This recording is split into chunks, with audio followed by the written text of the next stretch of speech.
Et bienvenue dans le point culturel de juin. Si vous entendez un bruit de fond avec de l'eau, ne vous inquiétez pas. C'est nos amis, les nettoyeurs des trottoirs, hein, voilà, qui font ça depuis pratiquement une demi-heure, dehors chez nous. Je sais pas. Et là, le trottoir va être particulièrement sale. Bref, ça fait beaucoup de bruit de fond, mais que voulez-vous? Il commence à faire très très chaud dans la maison. J'ai actuellement 28, donc voilà, je laisse ouvert le matin et je tourne les samedis matins désormais très tôt. Il est donc 6h25. Voilà, parce que je n'ai plus le choix, hein, je vais crever sinon, voilà. Et oui, il fait déjà 28 dans la Casbah. Ça va être un grand moment, je le sens. Bref, point culturel. Alors, au programme, nous avons une série, de la musique, de la fangirl. Ah bah aussi, il va y avoir de la fangirl. Un documentaire sur un réalisateur, fangirl le retour. Et donc,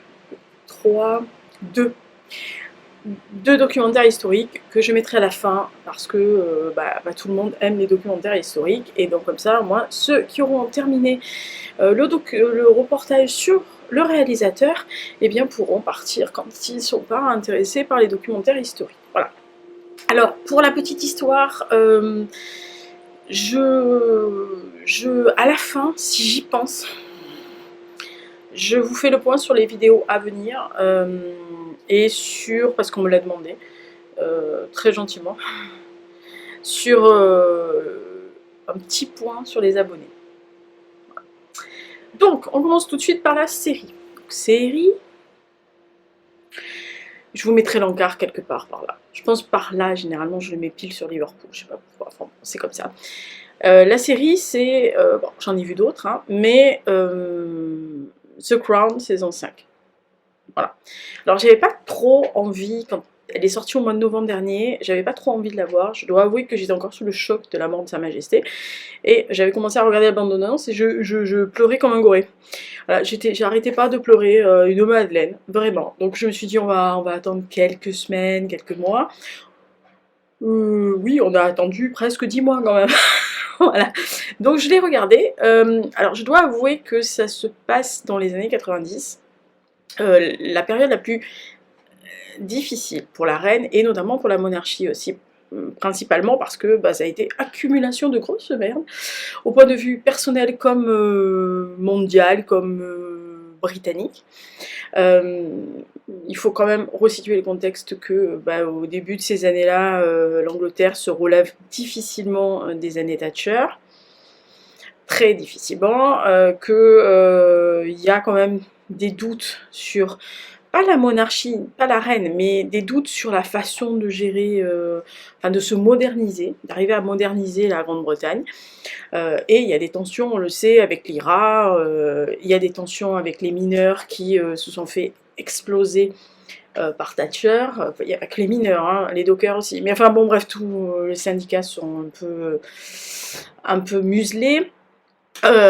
Et de l'autre côté, il y a la tension aussi mondiale, puisque voilà, Glasnost, Perestroïka et chute du mur de Berlin et putsch de Helsinki et écroulement du bloc Est-Ouest, enfin du bloc de l'Est par rapport à l'Ouest, tension dans le Golfe, tension ici, tension là, enfin bon c'est le gros bordel. Ceux qui ont survécu aux années 80 et 90 connaissent l'histoire. Et donc là, on arrive avec la reine qui, dans les années 90, eh bien, se prend tout ça de front, de quelqu'un qui sait gérer ce genre de choses, parce qu'elle a eu d'autres crises dans sa vie, mais voilà, c'est tout un espèce de melting pot qui lui éclate à la gueule, notamment, personnellement, avec ses gosses. Alors les fêtes des gosses, parce que 3 de ses enfants divorcent, donc Anne, Andrew et surtout Charles et Diana, qui sont, on va dire, la tête de pont de la Grande-Bretagne à cette époque-là, en tous les cas sur la monarchie, et donc en fait il y a toutes les tensions qui vont revenir. Alors la saison 5, et moi je pensais qu'elle allait être à charge, vraiment. Et en fait, elle n'est pas si à charge que ça. J'ai été assez étonnée qu'elle ne le soit pas autant. Alors oui, elle est à charge contre Charles et Camilla pour leur histoire d'amour au long cours, hein, on rappelle. Voilà, qui sont tombés amoureux dans les années 70, qu'on leur a pas donné l'autorisation de se marier parce que la dame n'était pas assez bien. Pas assez belle, pas assez jeune, pas assez vierge, je suppose. Voilà, et qu'elle n'était pas, elle représentait pas ce qu'on voulait pour le prince de Galles, ce qui est quand même assez hallucinant. Et on lui a préféré cette jeune femme, une fille à l'époque, jeune fille qui était naïve de tout, voilà, et qui a cru au prince charmant, qui était au courant qu'il y avait une autre femme, mais qui n'était plus la maîtresse, qui était juste, qui avait été, mais qui était au courant qu'elle était dans le coin, mais qui a cru au prince charmant, 18 ans, qu'est-ce que, voilà, bref, ça part en vrille, on est bien d'accord, voilà, et j'ai vraiment pensé que ça allait être très à charge d'un côté que de l'autre, et en fait non, la série montre autant les fragilités et les faiblesses de Diana que le côté quelquefois cul entre deux chaises de Charles, enfin maintenant du roi, mais à l'époque du prince, et tout ce contexte où la reine est obligée de prendre des décisions, de taper du poing sur la table, en gros en disant bon maintenant ça suffit, hein, vous arrêtez de me... Hein, voilà, on n'est pas des gueux non plus, et puis voilà, et elle comprend avec les discussions avec son premier ministre, par exemple Major, avec qui elle avait visiblement de bonnes relations, que bah oui, tout le monde divorce. Alors, y compris le futur roi, mais tout le monde divorce, donc il n'y a pas de mal à divorcer, mais voilà. Elle qui vit une histoire d'amour parfaite, entre guillemets, mais voilà, avec son mari, elle ne comprend pas ce genre de choses. Il faut se remettre dans le contexte de nos grands-parents, voilà, ils se mariaient, et c'était pour la vie des rats, en gros, hein, pour le meilleur et pour le pire, dit-on, voilà. Et en fait, j'ai trouvé que c'était une bonne saison, parce que, notamment un des épisodes qui est très émouvant, où on parle de Peter Townsend et de l'amour avec la princesse Margaret qui a été contrariée, parce que lui en plus il était divorcé à l'époque, dans les années 60, ça se faisait pas du tout. Voilà, 50-60, même pas en rêve qu'une princesse anglaise puisse épouser un roturier et divorcer. Maintenant, voilà, Anne l'a fait, hein, voilà, donc il y a pas de souci, mais à l'époque ça se faisait pas, il faut juste remettre les choses dans le contexte, on le dit à chaque fois, les gens n'aiment pas ce genre de...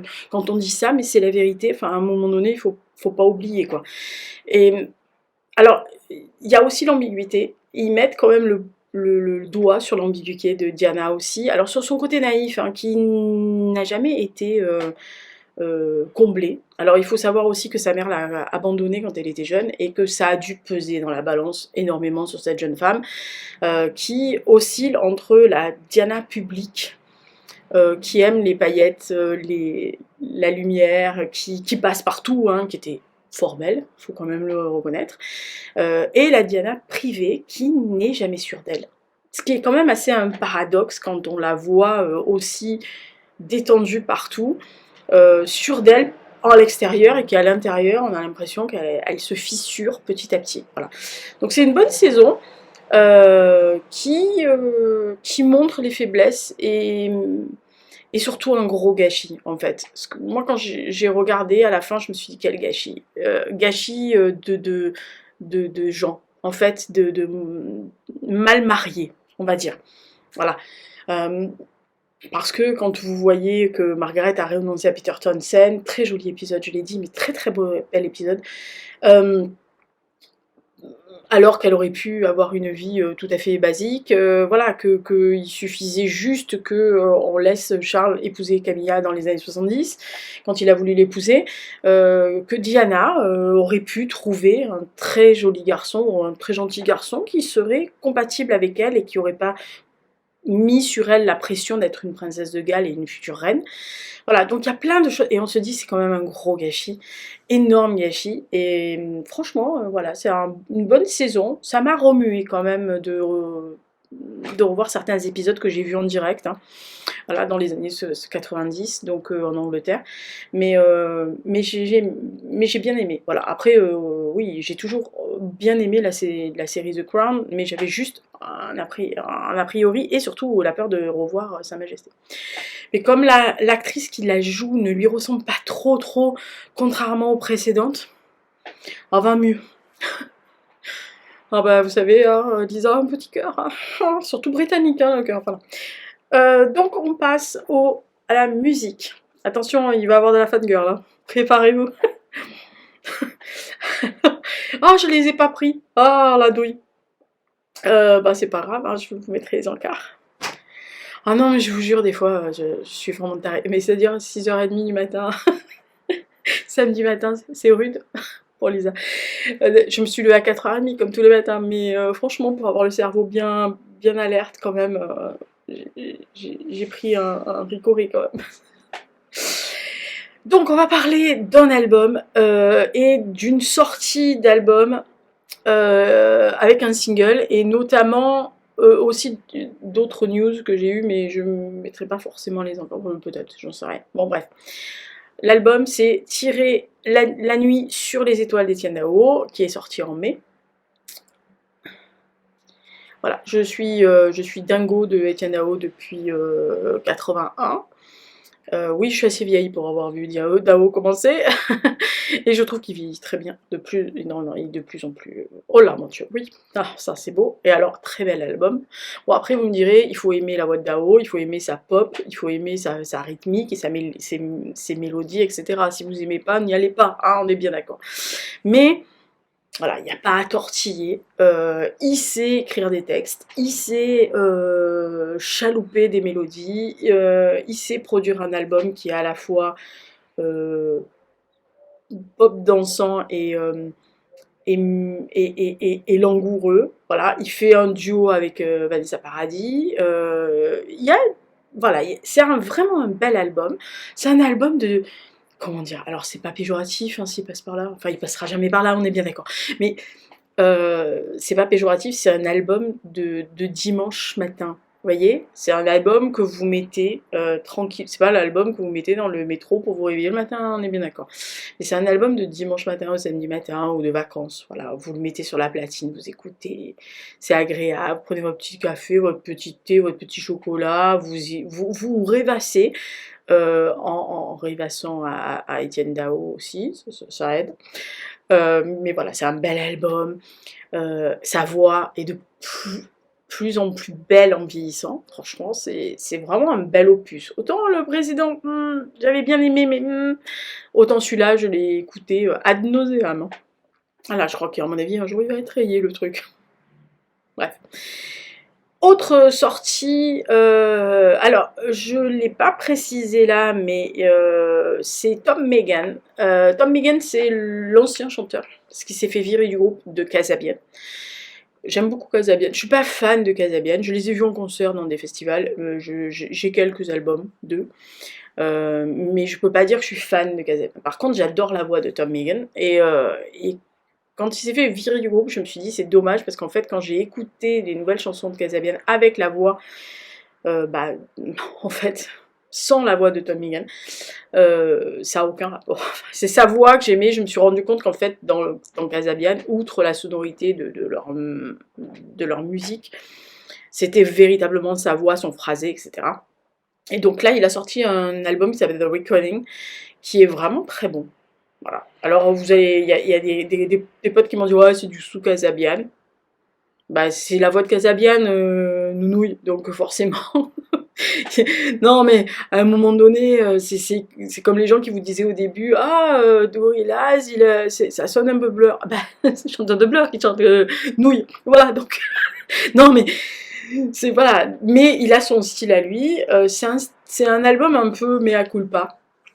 Voilà, c'est un album, on va dire, oui, de renaissance, voilà, de mea culpa et de renaissance. Il fait le point sur ce qu'il a amené à se faire virer de Casabian, etc.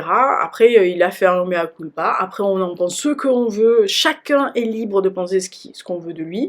Moi, j'en ai rien à carrer. En tant qu'artiste, sa voix, ses mélodies, sa façon de chanter, sa façon de dire ce qu'il a à dire sur une chanson me plaît. Je signale le futur album de Miles Kane qui va sortir. Voilà, je l'ai précommandé parce que je suis en mode groupe, puis moi quand il y a Miles Kane, moi je suis basique, hein. Très basique.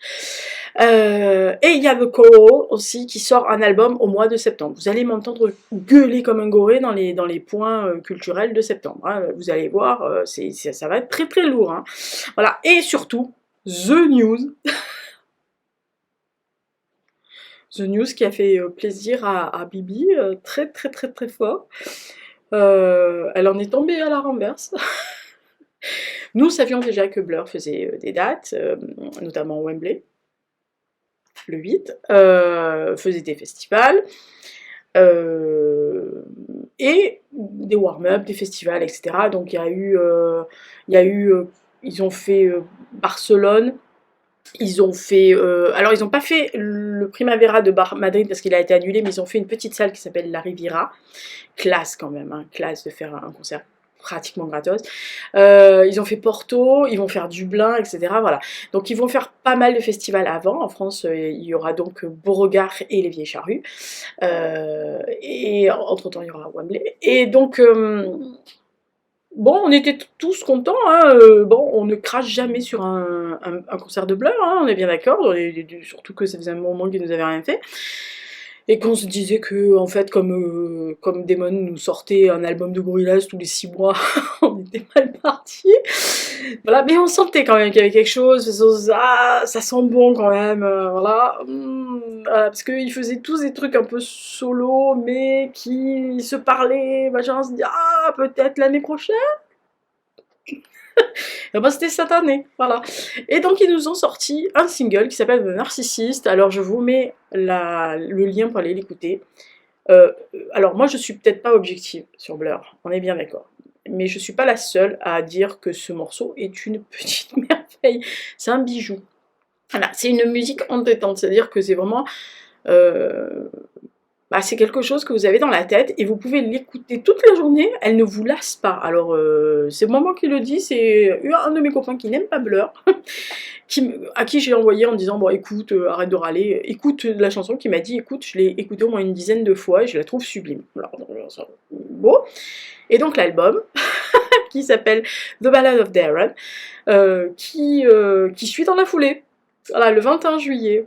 Quand je vous dis qu'au mois de septembre, vous allez entendre gueuler Lisa en mode...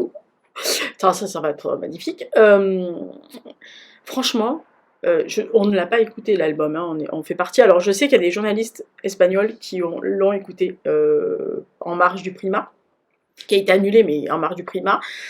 Ce qu'il en enfin les oui-dire, parce qu'ils n'ont pas le droit d'en parler, hein, mais les oui-dire ont l'air de dire que ça m'a l'air torride, que ça m'a l'air beau. Déjà, il y en a une qui ouvre leur festival et qui est visiblement la préférée de tous les journalistes musicaux. Alors, moi je l'aime bien, je la trouve pas mal en concert. J'aimerais bien l'entendre au studio. En concert elle donne. The Narcissist donne bien en concert aussi. Mais la première donne mieux quand même en concert. Mais Narcissist c'est quand même c'est du top niveau sur... Non mais sérieux, voilà. Donc Blur. Voilà. Voilà. Maintenant, mais qu'est-ce que vous voulez que je vous dise? Blur, cœur, amour. Moi, je m'évanouis dès que je vois des Graham Coxon. Donc, tout va bien chez Lisa. Voilà, Lisa est en train de... Lisa passe pratiquement une demi-heure à 1 heure tous les soirs, que ça foutre, à véritablement regarder tous ses petits camarades bleuriens qui vont dans les festivals où elle ne peut pas aller, hein, parce qu'elle ne peut pas faire tous les festivals, elle bosse, Lisa. Elle a plus 20 ans. Entre 20 et 25, 30 ans, je pouvais faire tous les festivals, tous les machins, je pouvais. Mais alors maintenant, on bosse, hein, le chef, il va pas vouloir que je prenne tout le temps, en disant, ah, il y a une tournée de Blur, je fais tout Blur. Il va dire, tu vas te calmer, déjà, tu viens travailler à la maison. Tu viens travailler au bureau, tu vas pas... calme-toi déjà. Voilà, mais non, honnêtement. Voilà, après, c'est mon groupe à moi, c'est ce que j'aime, ils me surprennent quand il faut et ils me surprennent toujours en bien. J'ai rarement râlé, même le Magic Whip, alors tout l'album est pas top, mais il y a 4 chansons où c'est du haut niveau, voilà. Et ils ne font jamais 2 fois le même album. Voilà, donc c'est pour ça que je les aime aussi. On va passer donc au reportage, enfin au documentaire et au documentaire ciné. Alors, je pense que si vous me suivez depuis le temps, vous avez compris que j'aime beaucoup le ciné. Je suis quand même cinéphile, j'ai vu beaucoup de films dans ma vie. J'ai eu la chance à l'université de prendre un cours qui s'appelait Histoire du cinéma, donc qui allait du début du cinéma jusqu'à... je crois qu'on s'est arrêté, euh, bah, je crois, 89-90 on s'est arrêté. Oui, parce que... voilà. Mais on a fait Histoire du cinéma, donc ça a duré quelques semestres. Donc oui, j'ai vu beaucoup de films. Alors déjà, je voyais beaucoup de films quand j'étais petite et dans ma famille, on aime beaucoup le cinéma, donc j'allais souvent, 2-3 fois par semaine, on allait au cinéma ou au driving, etc. Je voyais beaucoup de vieux films avec mes grands-pères euh, qui m'ont montré les vieux films, hein, voilà, les films des années 20, 30, 40. Euh, mais il y a des réalisateurs, quand vous grandissez, il y a des réalisateurs, ou des acteurs, mais des réalisateurs qui vous parlent plus. Le premier qui m'a vraiment parlé le plus, c'était Oliver Stone, pour Salvador en 86, et pour Talk Radio juste après. Alors j'avais déjà aimé 2 films que j'avais beaucoup aimé, qui étaient Midnight Express, que je n'étais pas censée voir, mais que j'étais allée voir avec mon grand-père, et L'année du dragon dont j'avais adoré le film, et je me suis aperçue après que c'était Oliver Stone qui avait fait les scénarios. Voilà, donc comme quoi, il y avait quand même une base Oliver Stone dans la tête, mais il y en a un autre, en 1990, que je suis allée voir, j'ai vu Hidden Agenda et Riff Raff, c'était Ken Loach. Et alors Ken Loach, vous savez ce que c'est de tomber red d'un réalisateur ou d'un artiste? Eh ben voilà, c'est ce qui m'est arrivé. Alors c'est un documentaire qui passe sur France 5 qui s'appelle Le vent de la révolte. Le vent se lève. C'est un de ses films, voilà, en français. Le vent se lève, c'est un de ses films. Et alors en anglais, c'est The Wind That Shakes the Barley. Euh, et là, c'est un documentaire sur Ken Loach, sur son cinéma, sur ce côté. En fait, c'est quelqu'un qui a des convictions. C'est quelqu'un qui, dès le début de sa carrière à la BBC, a décidé de donner la voix aux sans-voix, en fait, en gros. Il lutte contre le néo-capitalisme, le néolibéralisme, etc. Il ne comprend pas ce côté de toujours qu'il y ait plus d'argent pour certains et moins d'argent pour les autres.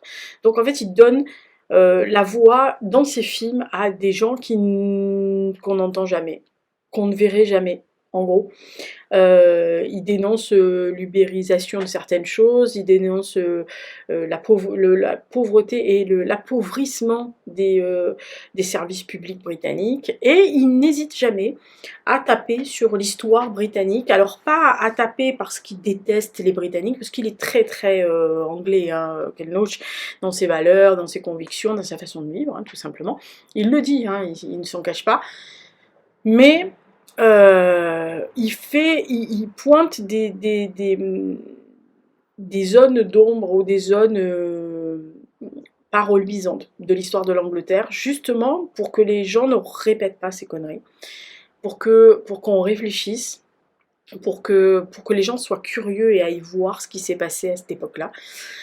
Et c'est pour ça que dès Hidden Agenda et Riff Raff, j'ai aimé Ken Loach. Et que j'ai vu tous ces films maintenant. Je dois avouer que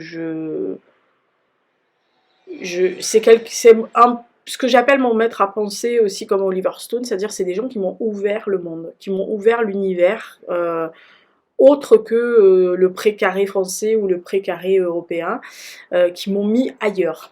Voilà, qui m'ont sorti d'un endroit pour me dire il se passe quelque chose là, tu devrais aller voir. Et c'est ce qui m'a plu d'entrée de jeu chez Ken Loach. Et puis il y a ce côté révolté, ce côté où il faut avoir un minimum de conscience sociale aussi pour pas se laisser bouffer. Alors peut-être que c'est aussi mon éducation qui fait que chez nous, même si on avait de l'argent un petit peu ou qu'on en avait beaucoup, on devait ne pas écraser les autres parce qu'on avait et qu'on ne montrait pas et qu'on n'étalait pas ce qu'on avait. Et que si quelqu'un venait taper à la porte et demandait un bout de pain, on lui donnait le bout de pain. Voilà. Et si on n'avait qu'un bout de pain, on séparait en deux le bout de pain. Ça a toujours été comme ça. Nous, on a toujours récupéré tous les scouts de France de Navarre qui passaient, qui nous demandaient de l'eau, quelquefois un bout de pain, un machin, etc. Parce que, voilà, le pain et l'eau, ça se paye pas. Voilà. Il y en a qui monnaient, nous on n'a jamais fait ça. Donc c'est peut-être que aussi dans ma fibre d'éducation, Ken Loach est quelqu'un qui aurait bien... qui serait parfait autour de la table à l'époque, quand il y avait mes grands-parents, mes vieux cousins, etc. Alors maintenant à Barrux, il y a 2-3 personnes, il n'y a pas grand monde, mais à l'époque, quand on était une tablée de 20-25, je pense qu'il n'aurait pas dépareillé dans notre famille. Voilà. Après, il reste que Ken Loach a quand même fait mon film chéri, adoré de tous les temps. Je crois que c'est le film qui me touche le plus. Peut-être parce que un des personnages est mon pendant. Et que dès que je commence à regarder ce film, je m'écroule en larmes à chaque fois parce que c'est quelque chose qui me touche personnellement déjà, mais aussi parce que sa vision, sa façon de filmer, avec l'appui de son scénariste Paul Lafferty et de sa productrice O'Brien, qui vraiment produit presque tous ses films, si ce n'est presque tous, je crois. En tous les cas, ils arrivent à toujours mettre le doigt dans une histoire qui est à la fois universelle et à la fois touchante et à la fois personnelle. Voilà, donc Ken Loach, qui s'appelle donc Le Vent de la Révolte, c'est sur France 5. Voilà, si vous aimez le cinéma, si vous aimez Ken Loach, ou que vous ne connaissez pas Ken Loach, allez voir. Voilà, mais franchement, il mérite le détour. Donc là, on attaque les documentaires historiques, donc au revoir à ceux qui ne veulent pas les documentaires historiques. Oui, parce que il y a des gens qui me disent « Ah oui, mais des fois, moi, les documentaires historiques, je m'en fous. » Voilà, comme ça, je les mets à la fin et on est tranquille. Alors, les documentaires historiques, c'est sur Arte, vous savez. Vous connaissez l'histoire. Il y a 2 documentaires que j'ai vus. Alors, il y en a plusieurs. Il y en a un autre que je cite qui s'appelle « Le travail forcé en Allemagne », qui parle des 12 millions de travailleurs qui ont été mis sur des stratégiques pendant la guerre pour participer à l'effort de guerre, contraints, forcés, maltraités, etc., etc. Arte aussi. Mais il est sorti 2 documentaires que j'ai vraiment trouvé vraiment très intelligents et très intéressants et surtout très didactiques pour des gens qui ne connaissent pas trop et qui voudraient vraiment en savoir plus. Alors moi, je dois avouer, hein, honnêtement, soyons honnêtes, je n'ai rien appris. Voilà, que je ne savais déjà.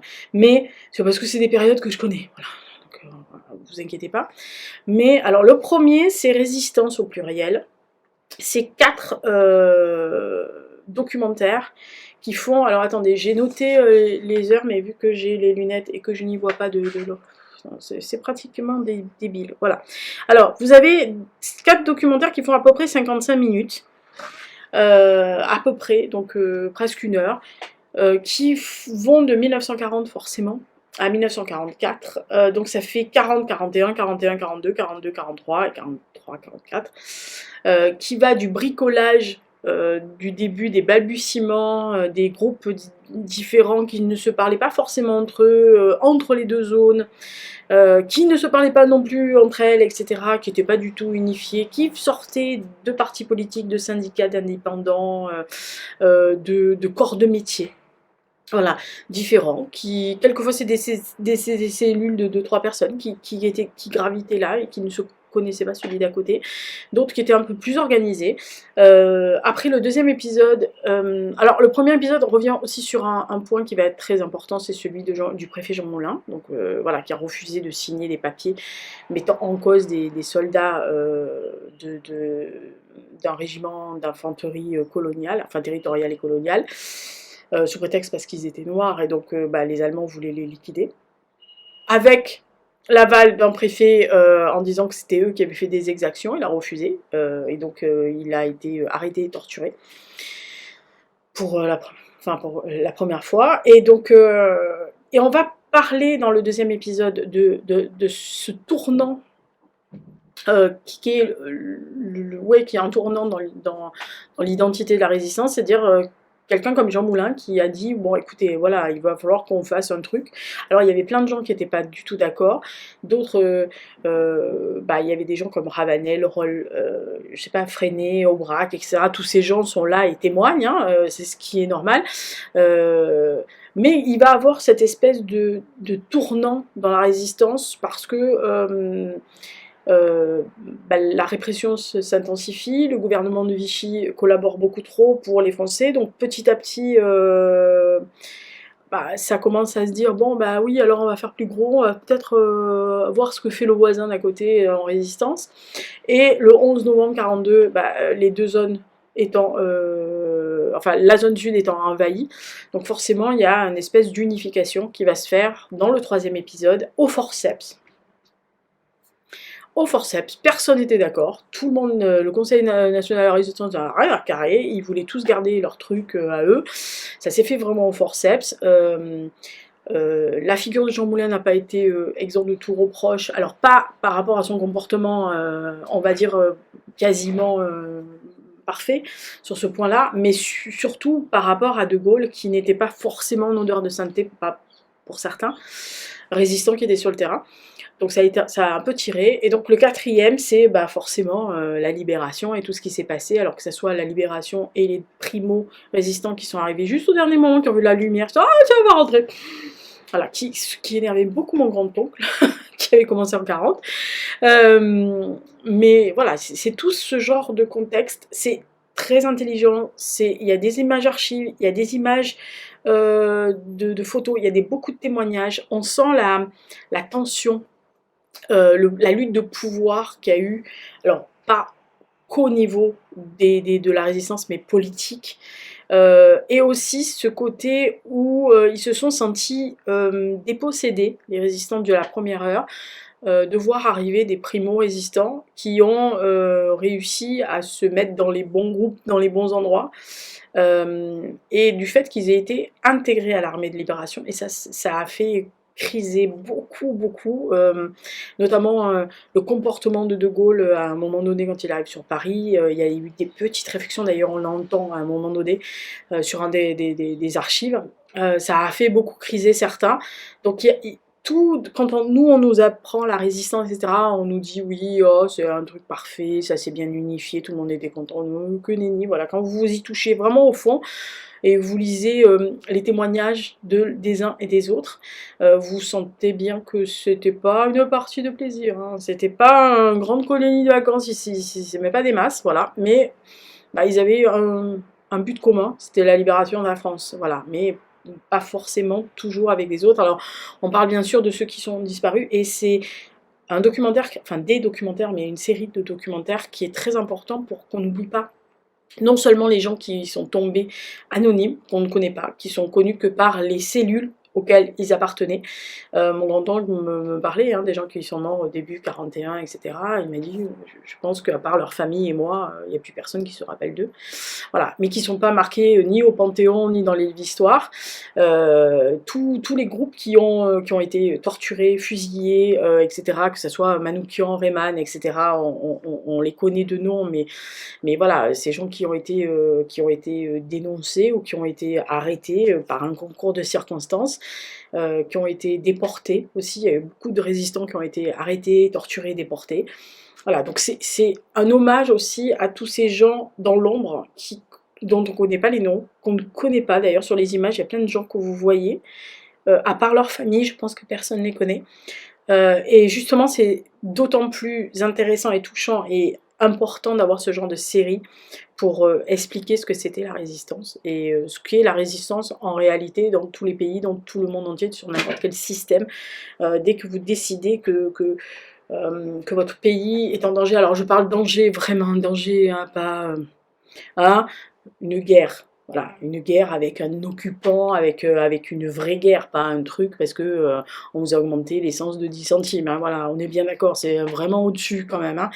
Mais voilà, si un jour on est dans une situation telle quelle, on espère qu'on tirera des leçons de ces gens-là. Voilà.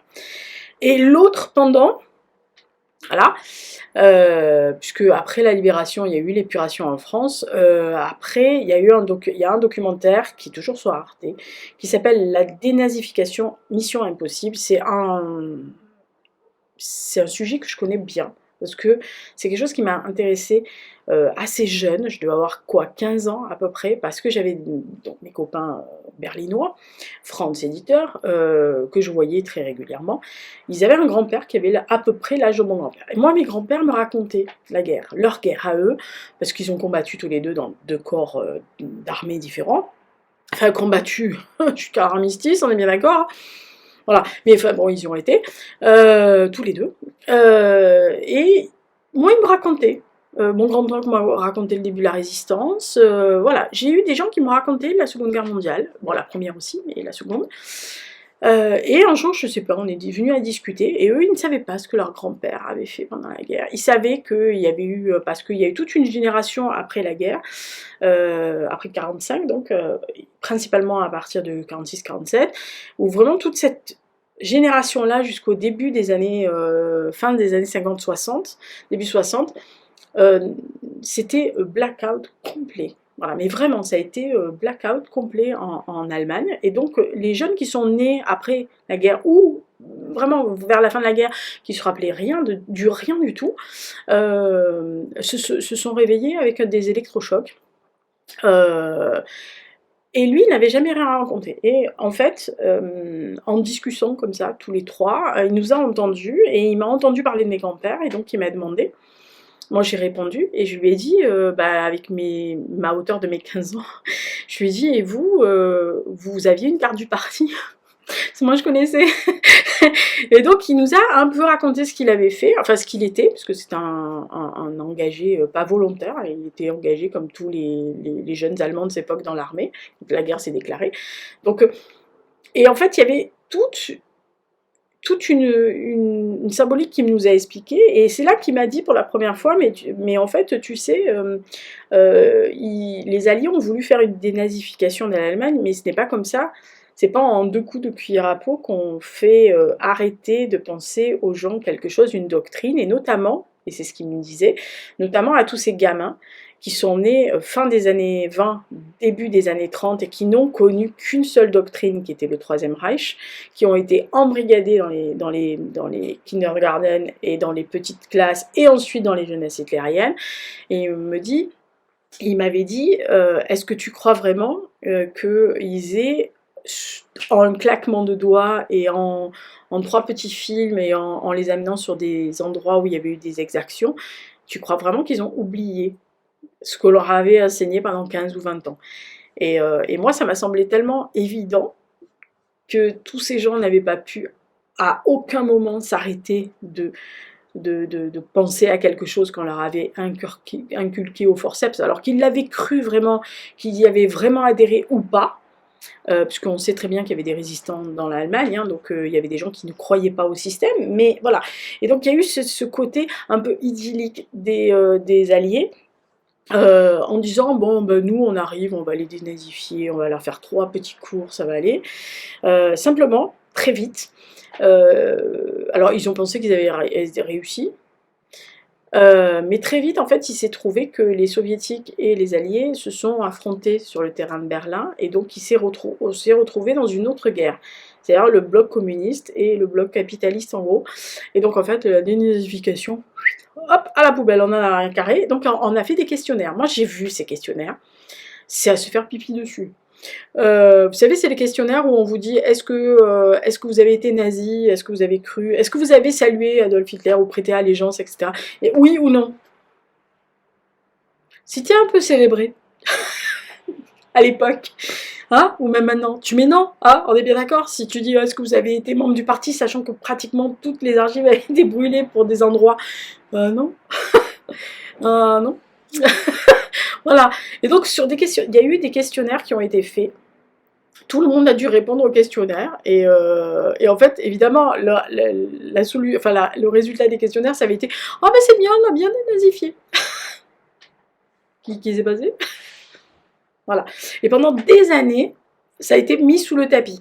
Jusqu'à ce que, et je vous invite à aller vous renseigner et aller voir des choses sur lui, jusqu'à ce qu'un procureur allemand, un jeune procureur allemand qui s'appelait Fritz Bauer, décide de porter au tribunal, donc dans le fameux procès de Francfort, des anciens nazis. Voilà. Et donc là, l'Allemagne s'est réveillée, en fait, c'est même pas réveillée, a découvert qu'il y avait encore des anciens nazis, contrairement à ce qu'on lui avait dit, contrairement à ce qu'on lui avait oui, annoncé, en disant qu'il n'y avait plus aucun euh, euh, partisan du nazisme dans la fonction publique ou dans le corps de métiers libéraux, etc., alors que c'était faux, alors que Klaus, alors que il y a eu le procès Eichmann déjà à Jérusalem, et donc ça a déjà remis sur le tapis la Shoah. Donc les Allemands ont repris un coup en se disant, mais parce que les jeunes générations on leur apprenait pas, ils savaient pas ça. Voilà, c'était vraiment le blackout complet, et donc ils ont appris tout ça et ils ont demandé des comptes à leurs parents et des fois à leurs grands-parents, mais surtout à leurs parents. Qu'est-ce que vous avez fait pendant la guerre? Qu'est-ce que vous faisiez? Qui vous étiez? À quoi vous pensiez? Voilà. Et Fritz Bauer, il y a un reportage qui s'appelle, enfin un film qui s'appelle Fritz Bauer, un héros national. Je crois que c'est héros national. Et il y a surtout un film qui s'appelle Le labyrinthe du silence. Qui est vraiment un petit bijou, avec un des acteurs allemands que j'aime beaucoup qui s'appelle Alexander Felling. Et franchement, si vous ne connaissez pas Fritz Bauer, allez-y. Il y a aussi les films qui ont trait justement au procès Eichmann, où de temps en temps, Fritz Bauer apparaît, enfin le personnage de Fritz Bauer apparaît. Mais voilà, c'est vraiment... en plus c'est un documentaire qui n'est pas que sur la dénazification, c'est un documentaire qui est universel sur beaucoup de choses, c'est-à-dire que quand on vous dit oui, alors on a fini, on a destitué ce dictateur, tout va bien dans le meilleur des mondes, voilà, ça c'est encore l'idée de nos amis américains qui pensent qu'une fois qu'ils ont réussi à bouter ceux qui n'aiment pas, tout va bien parce qu'ils sont arrivés. Voilà, c'est un peu la conquête de l'Ouest, ils n'ont toujours pas dépassé ce stade.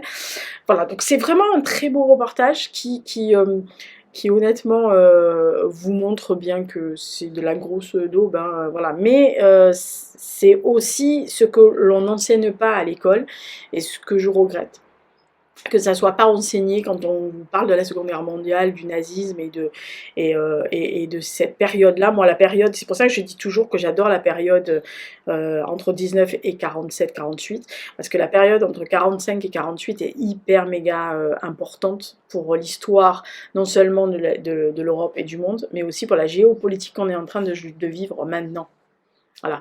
Et c'est très très important de voir ça, et quand on connaît les arcanes et la fin de la guerre à partir de la capitulation de l'Allemagne, et qu'on traîne jusqu'à 48-49, je peux vous assurer que vous comprenez beaucoup de choses après. Voilà, donc c'est toujours intéressant de savoir ce qui s'est passé après, les partages qui se sont faits, les exactions qui se sont faites sous la bannière on est les vainqueurs. Et donc c'est nous qui avons raison. Voilà, donc quelquefois, voilà, comme on dit, hein, l'histoire est écrite par les vainqueurs, pas par les vaincus.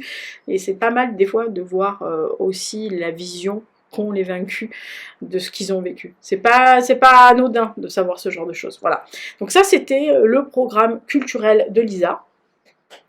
Voilà. Donc j'espère que ça vous a plu. Série, documentaire et musique. Voilà. Instant fangirl. Tout va bien chez Lisa, voilà.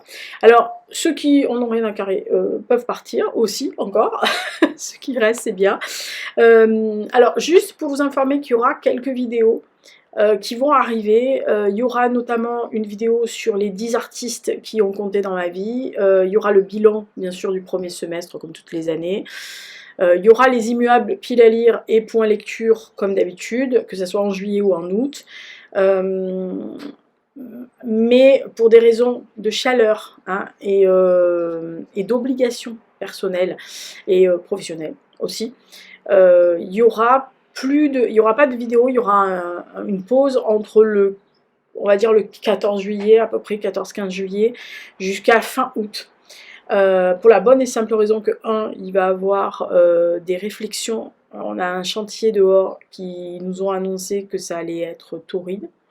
Voilà, on va avoir régulièrement des coupures dans les bâtiments d'électricité, d'eau, etc. parce que ils sont en train de refaire tous les tuyauteries et ils le font l'été parce que les gens plus ou moins sont en vacances. Donc ça veut dire lâchage de box, gros bordel régulier, que du bonheur. Voilà, donc voilà, et l'appartement est déjà à 28, vous imaginez que je vais atteindre les 30, 31, voire 32 encore, et à ce moment-là, 32, moi, je ne peux plus faire de vidéo, sérieux. Enfin, là je suis déjà, j'ai tout qui me dégouline dans le dos, après c'est plus possible, et puis j'ai besoin aussi de faire des pauses. Vous aussi, vous allez être en vacances, vous allez être sûrement sur le sable avec vos potes, avec votre famille, à siroter un truc au bord de la piscine, d'un cours d'eau, ou de la mer, ou de la montagne, ou de la campagne, ce que vous voulez, on s'en fout. Et que voilà, on a nous-mêmes envie de se poser, de ne rien faire, de profiter, d'aller marcher au bord de l'eau le matin très tôt, les papates dans la flotte, et de rien faire et de rentrer, de se dire ouais maintenant je fais l'étoile de mer sur le canapé. Voilà. Donc oui, ah bah Lisa fait très bien l'étoile de mer sur le canapé, je vous assure, avec un Hux qui tient très très chaud. Donc déjà vous avez 32, vous avez le chat, je peux vous assurer que Lisa est plus en état de dire quoi que ce soit. Alors ça c'est pour les vidéos. Alors juste pour vous info, les gens qui me suivent aussi sur SoundCloud, sur les podcasts, il y a un podcast tous les dimanches, il y a une bulle de podcast qui dure entre 3 et 8 minutes, ça dépend de ce que je fais, où je lis des extraits de romans alors il y a des femmes, il y aura un homme à la fin, des extraits de poèmes ou de romans ou de récits qui ne sont pas très très connus, et que j'avais envie de remettre au goût du jour parce que c'est des femmes dont j'ai parlé pour les écrivaines presque oubliées. Et j'avais envie de faire une petite bulle estivale à écouter au café, là, le dimanche matin, sans vous prendre la tête.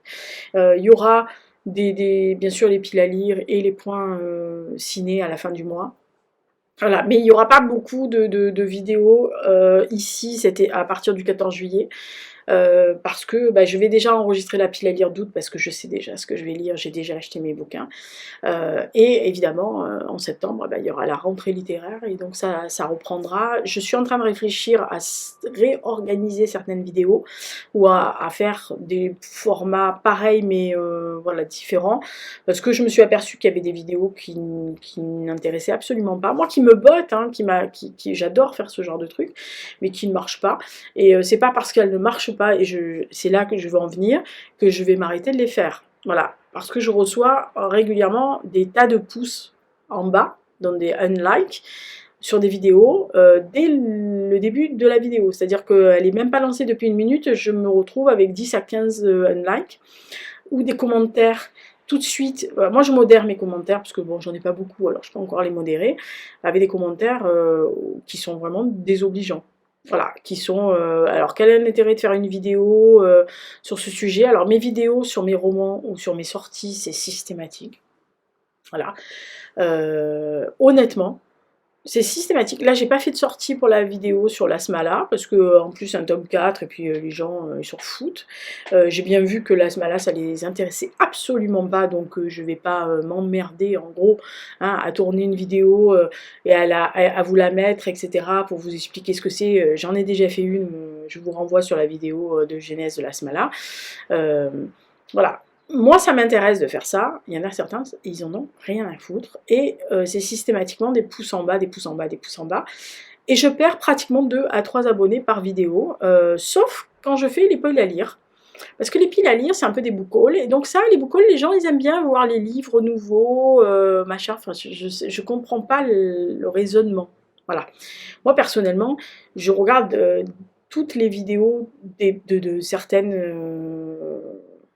youtubeuses que je ne suis pas que des gens de livres, hein, je suis quelques-uns, mais honnêtement, voilà, je ne ferai pas de vidéos à la mode, ne me demandez pas, parce qu'il y a quelqu'un qui m'a demandé, ne me demandez pas de faire des vidéos qui sont actuellement en train de tourner partout parce que c'est la mode de faire du chat GPT, c'est la mode de faire des challenges à plus savoir à quoi en faire, etc.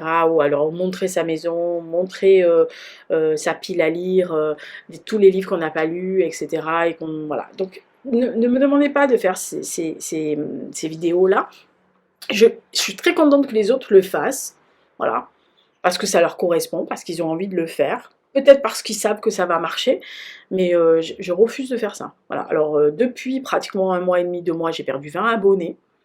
J'ai eu gentiment un commentaire qui m'a dit mais tu as vu, il y a des petites chaînes à côté qui sont vraiment pas top et qui ont plus d'abonnés que toi, donc peut-être que tu devrais revoir le fait que tes vidéos ne plaisent pas et que ta tronche ne plaît pas ou que tu ne fais pas des choses intéressantes pour nous. Je vais pas descendre mon niveau et lire que des livres qui sont à la mode pour faire plaisir. Je suis vraiment désolée. Alors peut-être que ça va pas vous faire plaisir d'entendre ça, mais à un moment donné, c'est ma chaîne. C'est moi qui décide du contenu. C'est moi qui décide de ce que je présente ou ce que je présente pas. Et le nombre de vues et le nombre d'abonnés n'a jamais influencé ce que je fais. Voilà. Parce que si j'avais dû être influencée, je me serais arrêtée depuis un moment. Voilà. Parce que ça soit sur SoundCloud ou ici, je n'ai pas autant d'abonnés que ce que les gens pourraient penser, mais ça ne m'a jamais dérangé. Voilà, je le fais parce que ça me fait plaisir à moi de faire ce genre de choses, parce que j'aime faire ce genre de trucs, voilà.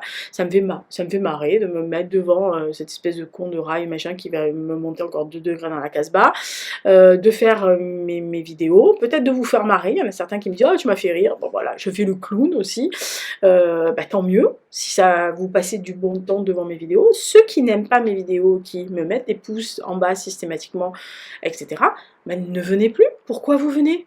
Enfin, je veux dire, vous vous imposez, c'est comme ceux qui vous disent « Ah, je déteste ce roman, etc. » Mais pourquoi vous vous imposez de lire un roman alors que vous n'aimez pas l'auteur, par exemple ?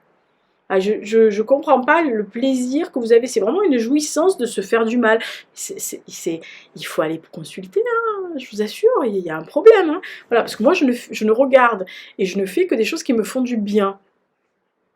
Voilà, je ne vais pas aller sur des vidéos ou sur des chaînes que je sais où la personne ne me plaît pas parce que ce qu'elle va présenter ne m'intéresse pas, et rester 3 quarts d'heure devant quelqu'un qui ne m'intéresse pas, ça ne m'intéresse pas, c'est le cas de le dire, voilà. Donc ça c'était pour le petit coup de gueule derrière, machin, parce que quelqu'un m'a dit « le programme culturel ça sert à rien parce qu'il y a que des choses qui sont trop... tu parles toujours des trucs un peu élitistes et tout, nous on connaît pas ce genre de choses, ça nous intéresse pas. » Ne regarde pas, voilà. En fait il y a une vignette. Donc la vignette montre plus ou moins de quoi je vais parler. Donc si sur la vignette ça ne te plaît pas, au revoir. Voilà, c'est fait. Surtout que je détaille dans la barre d'infos. Donc vous voyez de quoi je vais parler. Donc en gros, si vous ouvrez la barre d'infos avant de lancer la vidéo et que sur la barre d'infos ça vous intéresse pas, vous venez pas.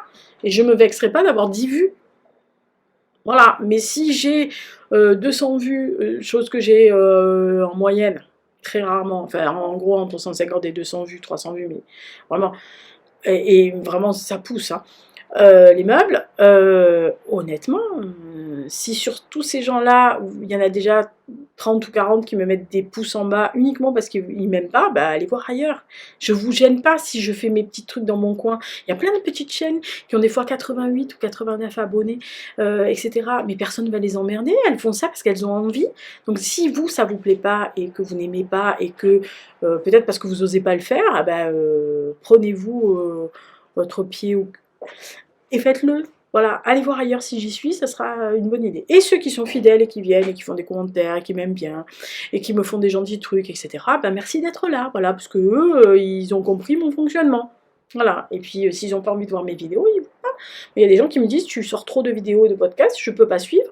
Donc honnêtement, j'en vois une de temps en temps, mais c'est tout. Mais c'est pas pour ça qu'ils me mettent des pouces en bas. Ils me mettent pas forcément des pouces en haut, on est bien d'accord. Mais voilà, ils veulent pas les voir, ils les regardent pas, c'est tout. La ligne. Voilà, donc ça c'était le point culturel et le petit coup de gueule de Lisa. Prochaine vidéo. C'est les 10 artistes qui ont compté dans ma vie d'artiste, c'est le cas de le dire.